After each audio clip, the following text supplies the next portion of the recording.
Meus caros, nesse exato momento inicia-se um novo jornal ou programa aqui no Conteúdo Edificante. Um programa ou jornal que já fazia inclusive em outro canal. Era, claro, especificamente desse assunto, ou seja, de direito. E o nome do programa é Mundo Jurídico. Então iniciamos o mundo jurídico a partir de hoje, nessa data do dia 1º de março de 2019, no canal Conteúdo Edificante, na apresentação e produção desse que vos fala, Bruno G. O mundo jurídico visa trazer notícias e artigos referentes às pautas ou temáticas do próprio mundo do direito, ok? E nós trazemos na primeira parte 3 notícias relevantes que estão na pauta e na ordem do dia, e por último nós fazemos uma espécie de Conhecendo Melhor o Direito, um quadro, e assim encerra o mundo jurídico. Então dividido em 2 partes, notícias e o Conhecendo Melhor o Direito, que seria falar de uma determinada temática com mais profundidade, trazendo, obviamente, noções gerais acerca da mesma para o conhecimento de todos.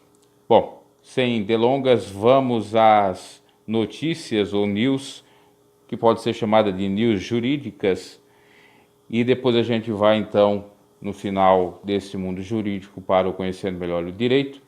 Vai deixando o seu like, se não é inscrito no canal, se inscreva, e veja o vídeo todo, né? Que vai ter muitas notícias interessantes do cotidiano que você vai dizer: puxa vida, não pensei nisso, olha, não sabia que tinha esse direito, olha, não sabia que tinha esse dever. Então é especialmente para você que quer aprender os seus direitos e seus deveres de um cidadão, né?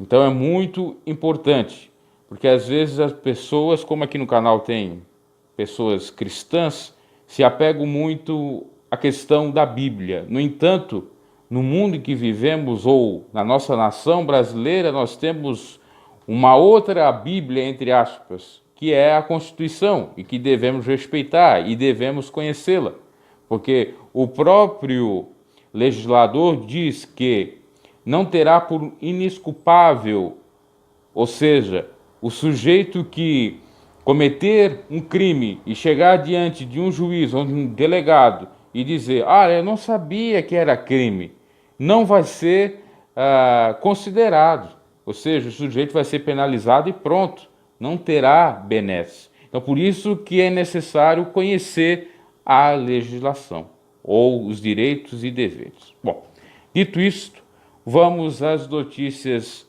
referentes ao âmbito jurídico.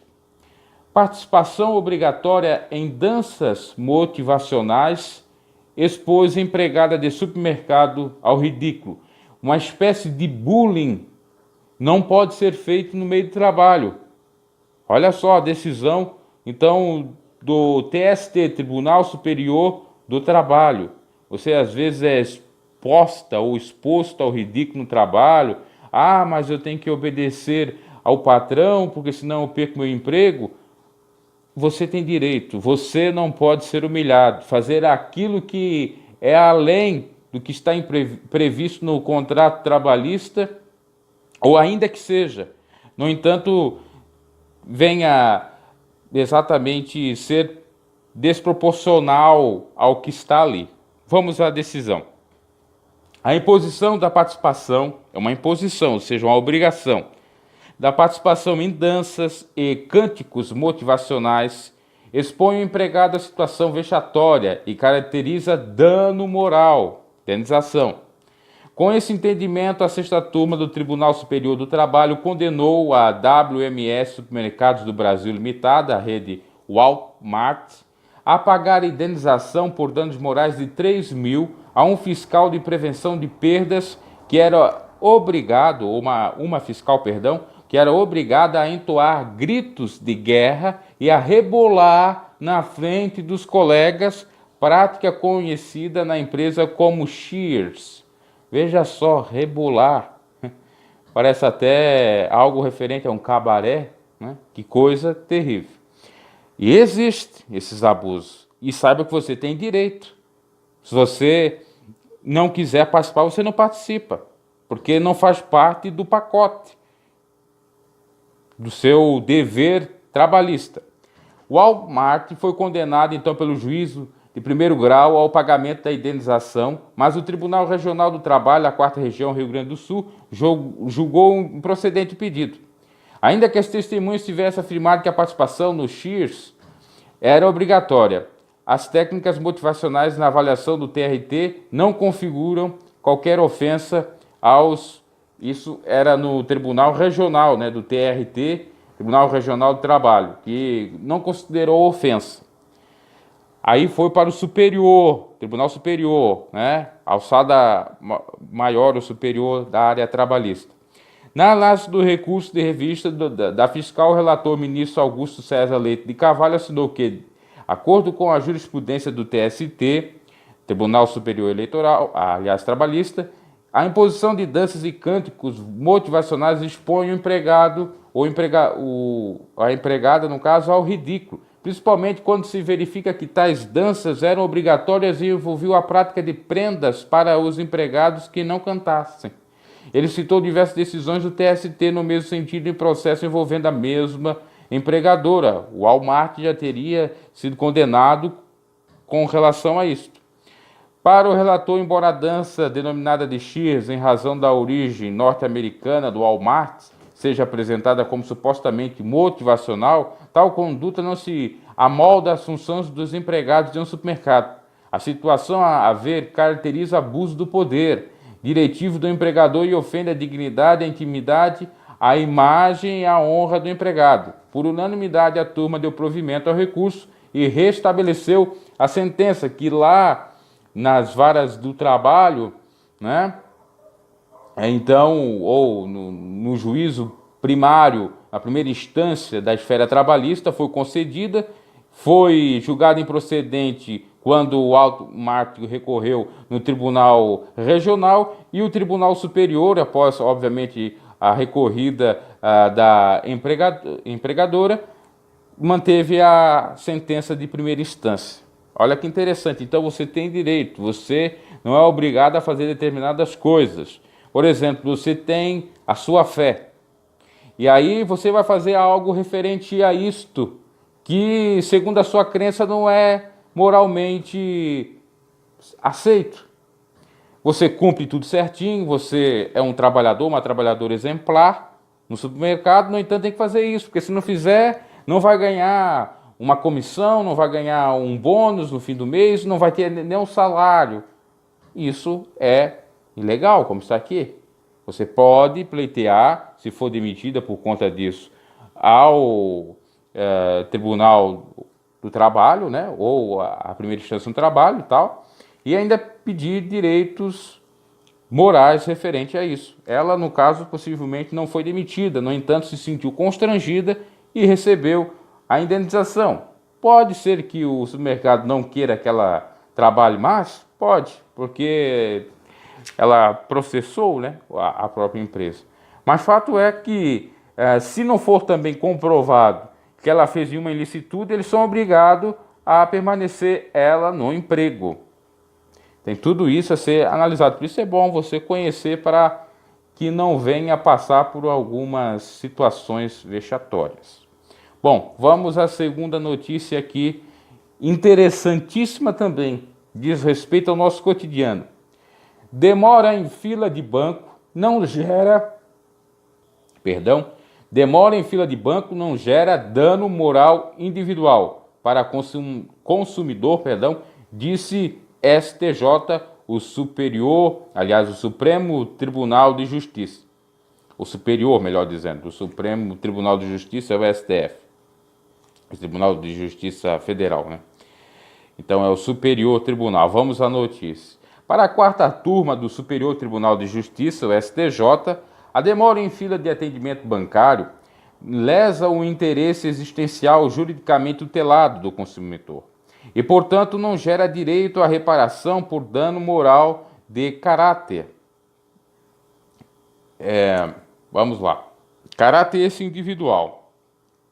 Com esse entendimento colegiado, a turma, de forma unânime, reformou o acordo do Tribunal de Justiça de Rondônia, o TJ, que havia fixado R$ 1.000 de indenização por dano moral para consumidor que passou mais de 2 horas esperando atendimento em fila de banco. 2 horas. E lembramos que a recomendação do PROCON é até 15 minutos. Às vezes, os bancos são obrigados a colocar um aviso dizendo que você deve esperar 15 minutos. Se assim não ocorrer, você pode chamar o PROCON. Aqui na região da Grande Florianópolis, nós tivemos vários casos que o PROCON agiu penalizando, sim, Caixa, Banco do Brasil, por conta da demora, não cumpriu os 15 minutos. Então você pode ir atrás do PROCON. Possivelmente esse foi, e não foi resolvida a situação, então procurou o ajuizamento de uma ação civil a fim de receber um dano, vamos dizer aqui, dano moral, né? Segundo os autos, um advogado ajuizou ação individual, advogado, conhecedor, então, da lei, né? Contra um banco, afirmando que teve de esperar 2 horas e 12 minutos na fila para recadastrar seu celular em agência na cidade de Ji-Paraná, Rondônia, a fim de poder realizar movimentações financeiras em sua conta. Ele argumentou que leis municipais e estaduais estabelecem 30 minutos. 30 minutos. Aqui era 15, talvez o 30 minutos é o excedente, o que pode, né, o máximo. O mínimo é 15. Como prazo máximo, exatamente, para o atendimento, e que, mesmo já tendo sido condenado com base nessas leis, o banco não tem melhorado a qualidade do atendimento. Por isso, o advogado requereu indenização de danos morais no valor de R$ 5.000. A sentença julgou o pedido improcedente, né, a turma. O TJ deu provimento à apelação e fixou a indenização em primeira instância. Então, ocorreu ali, em segunda instância, né, no TJ, em R$ 1.000. Ele pediu 5, o TJ, então, pautou por R$ 1.000. O banco recorreu ao STJ pedindo a reformação do acordo, e aí, então, o senhor ministro Luiz Felipe Salomão destacou que a questão não tem recebido tratamento uniforme no STJ. Possivelmente o advogado vai recorrer ao STF, porque tem repercussão geral e pode recorrer, né? Porque não diz respeito só a ele, mas a uma coletividade. É claro que você percebe que alguns tribunais aí são tendenciosos e vão de encontro a favor, melhor dizendo, dos bancos ou banqueiros. E observou que em casos semelhantes a terceira turma já admitiu a indenização de dano moral coletivo, com base na teoria do desvio produtivo do consumidor. O ministro citou ainda a decisão da segunda turma, que também entendeu ser possível pagamento de dano moral coletivo por descumprimento de norma local sobre o tempo máximo de espera em fila. Salomão frisou ser importante a uniformização da jurisprudência do tema, ainda mais quando se trata do consumidor pleiteando indenização individual por dano moral, decorrendo da espera em fila de banco. Mérito desconforto, o Código de Defesa do Consumidor, lembrou o ministro, exige de todos os fornecedores de serviço atendimento adequado, eficiente e seguro. Ele também mencionou o Código Civil e a obrigação de reparação de dano, independente de culpa, nos casos específicos ou especificados na legislação. Citando a doutrina, Salomão destaca que, para caracterizar a obrigação de indenização, não é decisiva a questão da ilicitude da conduta, tampouco seu serviço prestado é de qualidade ou não. Para o relator, é necessária a constatação do dano ao bem jurídico tutelado. Segundo afirmou, não é juridicamente adequado associar o dano moral a qualquer prejuízo economicamente incalculável ou a mera punição. Enfim, a construção dele é essa. Talvez se ele tivesse junto com uma turma ou tivesse mais gente pleiteando, eles conseguiriam, que é o que está dizendo, que tem jurisprudência ou julgados no próprio STJ, Superior Tribunal de Justiça, referente a danos morais para coletividades, né, que tiveram aí, obviamente, prejuízo. Aí a espera em fila de bancos, supermercado, farmácia para atendimentos por profissionais liberais em repartições públicas, entre os setores, em regra, mero desconforto, que, segundo o entendimento, a toda evidência não tem um condão de afeitar direito da personalidade de deferir intensamente do bem-estar do consumidor de serviço, observou. Ele diz que é mero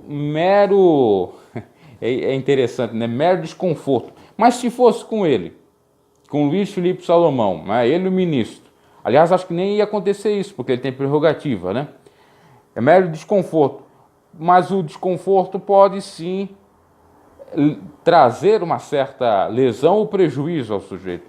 Por exemplo, ele tinha um compromisso para depois de meia hora ou uma hora de estar ali no banco e ficou 2 horas, perdeu o compromisso, ou perdeu a possibilidade de auferir renda com algum negócio. Como é que fica? Né? Se isso for demonstrado, tem que receber sim. Né? E também tem a questão agravante. Por exemplo, se ele deixa alguém lá no lugar dele, não pode. Se ele não vai naquele dia, no outro dia não tem a possibilidade porque pode ter a fila maior ou ainda passa do prazo. Né? Não sabemos exatamente o teor aqui porque não temos a ação completa referente a esse caso. Né? Tem que analisar os autos. Agora, tudo isso vai depender, né? Mas é assim, ó, tem coisas que dá o direito, tem outras que não, enfim. É apenas decisão, nada impede que você possa, então, pleitear, né? Porque cada cabeça a sua sentença, em cada ministro a sua sentença, né? E aí ele explica, de acordo com o artigo 4º, inciso 2, alíneas A e B do Código de Defesa do Consumidor, estabelece que a Política Nacional das Relações de Consumo implica ação governamental para a proteção ao consumidor, sendo certo que, presumivelmente, as normas municipais estabeleçam o tempo máximo de espera em fila, tem coerção prevendo a respectiva sanção multa que caberá ser aplicada pelo órgão de proteção ao consumidor, claro, o PROCON, vai multá-los, competente à luz dos critérios do regime jurídico de direito administrativo. Ele diz que a competência é só do PROCON para multar e tal, e que ele não teria direito a isto, né? Então, eu repito, só se ele não comprovou que ele perdeu o seu tempo, perdeu o negócio, teve o seu lucro perdido, e aí poderia pleitear até lucros cessantes, dano moral, material, dependendo do caso. Talvez ele não comprovou isso, porque se tivesse comprovado ele tinha que receber, ou obviamente até foi reconhecido pelo próprio tribunal, né? Por isso que ele deve recorrer e quem sabe ou quiçá ele ganhe se tem essas comprovações.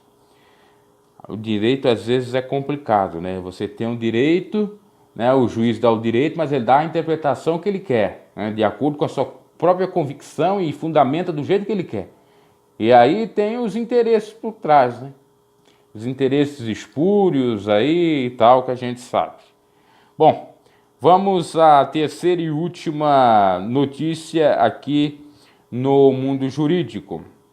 Talvez esse primeiro programa fique um pouco longo demais, né? Mas a média aí que nós queremos fechar é em torno de 20 minutos. Vamos lá. As obrigações decorrentes de dano ambiental. Vamos falar de direito ambiental, até porque aí o governo Bolsonaro teve uma polêmica envolvendo o ministro do Meio Ambiente, que era favorável, na tese pelo menos vendida, ou na narrativa vendida pela imprensa, que era muito flexível, que ele era favorável de tirar algumas barreiras da própria legislação ambiental e tal, e aí tentaram até mesmo fazer uma associação ao caso de Brumadinho e etc.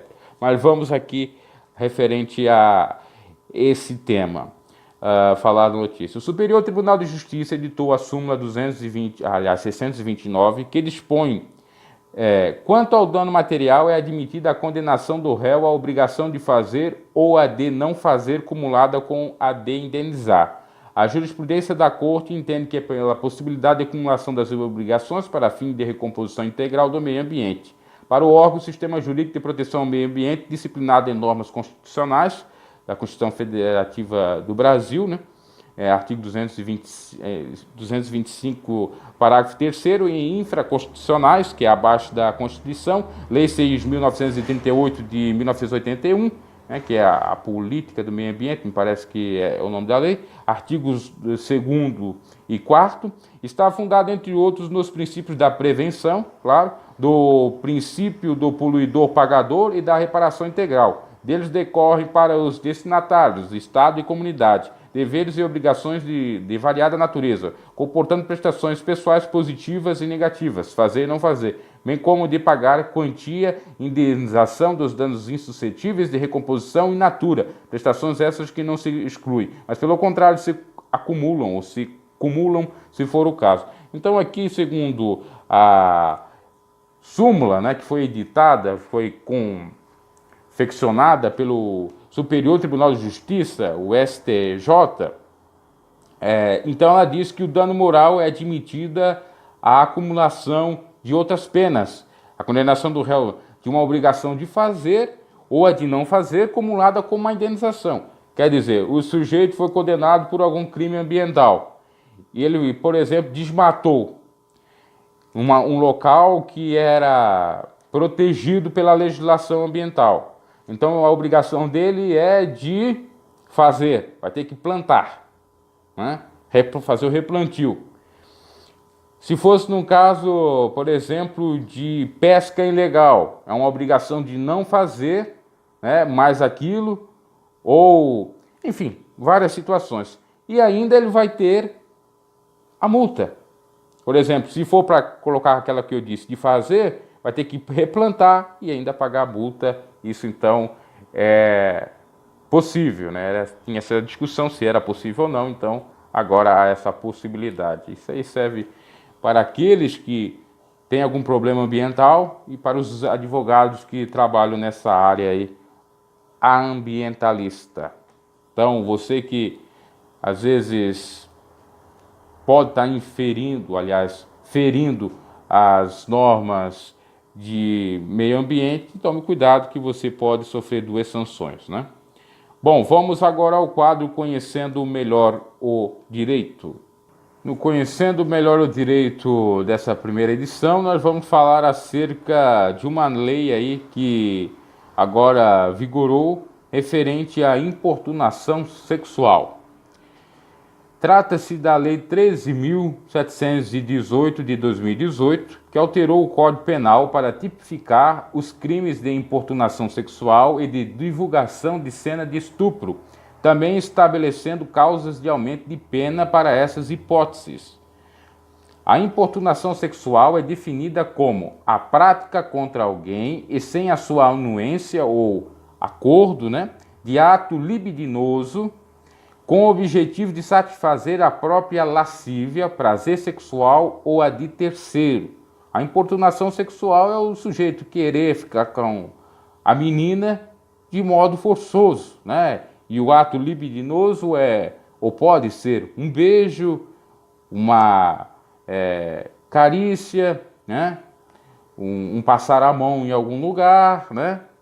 E não necessariamente possa existir o coito forçado, né? Mas apenas os gestos de tentar beijar a menina à força ou tentar passar a mão nela, né, em partes íntimas de modo forçoso que ela não deixe, já é uma importunação sexual. E agora com o carnaval aí chegando, né, muito disso pode acontecer até se aproveitando da fragilidade da menina que pode estar embriagada e aí culminar em algo relativo a isto, né? Que no caso dela estar bêbada pode até configurar, dependendo da idade dela, estupro de vulnerável. E ainda temos a possibilidade de configuração de crime, a divulgação da pornografia de um ato que venha, obviamente, demonstrar ali o estupro, ou seja, a gravação de um estupro, se for divulgado, tá? Então, vamos lá. Nesses casos, a pena será de reclusão de 1 a 5 anos, se o ato não constituir crime mais grave. Já o crime de divulgação de cena de estupro, que é o vídeo, ou de cena de estupro de vulnerável, que eu falei, ou de cena ainda de sexo ou de pornografia, tem a sua aplicação por qualquer meio, inclusive por meio de comunicação em massa ou popularmente nas redes sociais. a pena será de reclusão de 5 anos se o ato não constituir crime mais grave. Haverá o aumento de pena de 1/3 a 2/3 se o crime foi praticado por agente que tiver mantido relação íntima de afeto com a vítima ou com o fim de vingança ou humilhação, né? Geralmente o sujeito que acaba findando o relacionamento, sabe, também a mulher, né? Saiba que o parceiro ou a parceira está traindo, faz algo referente a isso e joga na rede, né? Geralmente é quando eles acabam até consentindo na gravação do ato sexual, depois brigam, um das partes ou ambos têm o vídeo e, por conta de vingança, por fim do relacionamento, divulga esse vídeo na internet, no YouTube, em canais aí de sexo, né? Então, inclusive é chamado em inglês de revenge porn. Então isso não pode, né? Olha que interessante, e vai aumentar a pena. Também com a questão da relação íntima com afeto, com a vítima, né? A fim de, claro, da vingança de humilhação, como aquela que eu disse, né? O sujeito já sabe que está traindo, então o camarada ou a pessoa faz, já com o intuito de humilhar, de avergonhar ela, né? Ou pode até fazer uma espécie de sexo violento mesmo, e castigar. Ah, você anda fazendo isso com outro, ou você anda aí fazendo isso com outro, então tá aqui, ó, faz aqui e tal, e divulga, ou faz até uma live. Agora com o advento das novas possibilidades tecnológicas, tudo é possível. Então, esse texto visa, obviamente, coibir essa prática que, para muitos que pensam que não existe, existe até com uma certa quantidade. Se não for assim, não teria nem esse dispositivo aqui para coibir essa prática. Então fica lá colocado no Código Penal alteração ao artigo 215-A, que diz o seguinte: praticar contra alguém sem a sua anuência ou concordância ato libidinoso com o objetivo de satisfazer a própria lascívia, ou a de terceiro, reclusão de 1 a 5 anos, seu ato não constitui crimes mais graves. Também alteração ao artigo 218 do C do Código Penal: oferecer, trocar, disponibilizar, transmitir, vender ou expor à venda, distribuir ou publicar ou divulgar por qualquer meio, inclusive por meio de comunicação de massa ou sistema de informática ou telemática, fotografia, vídeo ou outro registro audiovisual que contenha cena de estupro de vulnerável, que faça apologia ou induza a sua prática ou sem o consentimento da vítima, sexo ou cena de sexo, nudez ou pornografia, pena de reclusão de 1 a 5 anos, se o fato não constituir crime mais grave, aumento da pena aí está no parágrafo 1º, a pena é aumentada de 1/3 a 2/3 se o crime é praticado por agente que mantenha ou tenha mantido relação íntima de afeto com a vítima ou com o fim de vingança ou de humilhação, exclusão de ilicitude. No parágrafo 2, quando não há o crime, quando o agente pratica as condutas descritas no caput desse artigo em publicação de natureza jornalística, científica, cultural ou acadêmica, com a adoção de recursos que impossibilite a identificação da vítima, ressalvada a sua prévia autorização, caso maior de 18 anos. Quer dizer, fazer um trabalho jornalístico investigativo pode ser feito, né? Inclusive com câmeras de filmagem, claro, mas sem mostrar o ato, colocar aquela tarja, né, sobre a pessoa, para não aparecer a pessoa, né, não ferir o direito de imagem dela e nem aparecer a nudez, etc. Pode, ou também a fim de alguma pesquisa. Está dizendo aqui que há ressalva nesse sentido, né? E também há ressalva quando ambos consentem em publicar o seu ato sexual e colocar na rede, sem, obviamente, o objetivo de ofender um ao outro. Ou mais tarde pode um ofender o outro com aquilo, mas já está lá também. Aí vai ser uma outra discussão, né?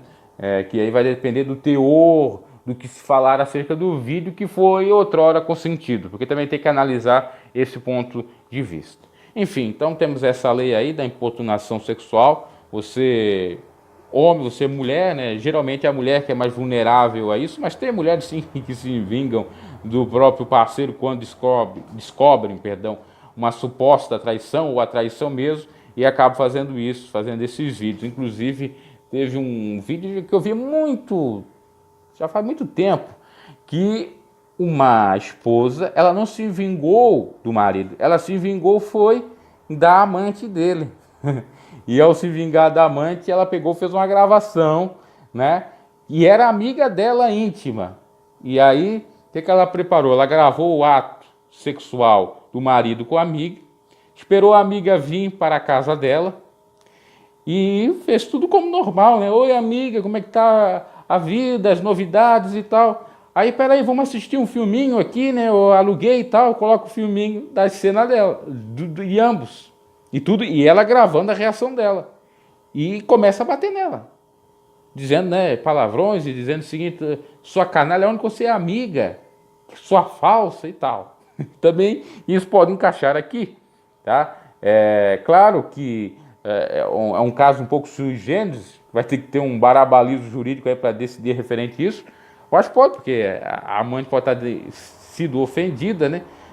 Ainda que pode-se pensar pelo bom senso, por conta da revolta, da mulher traída e tal, né? Ainda tem até a questão, eu posso trazer outra oportunidade, sobre a possibilidade de receber aposentadoria aquele que traiu, né? Da esposa ou a esposa do marido. Também tem uma discussão acerca disso que eu não vou adiantar aqui, mas numa próxima oportunidade o mundo jurídico vai trazer. São casos interessantes.